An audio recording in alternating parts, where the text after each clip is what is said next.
con ra thử ấy con bọc thế hay đó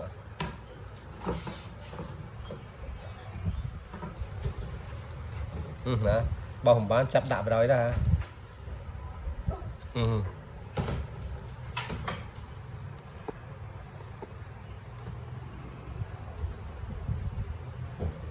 đây cho thông ram ạ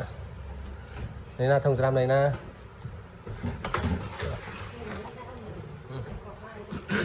bảo ạ đấy liền mời món đó đâu nó sẽ ram đây ạ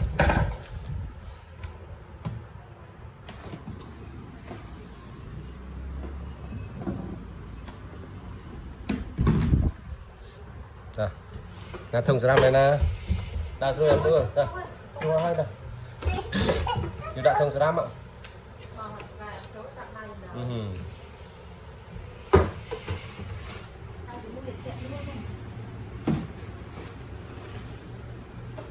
đã thông ram ạ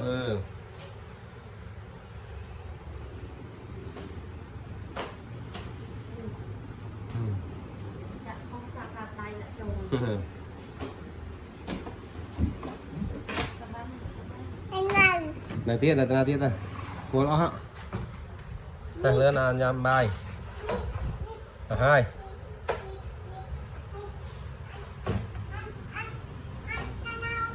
chuyển ngay sàn đấy mới sàn đấy ở đây ở xa đây tốc ta bà nhằm bài ta ba dùng bao tốc á ta dùng bao tốc bán này ta lên về bán này ta tính luôn ta ok đã bầm chỗ chắp đã rồi ta ban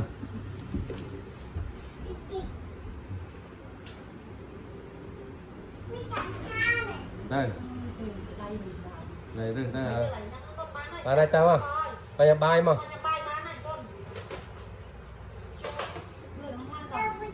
đây kia tiết đây nó thành nhà bài ta rồi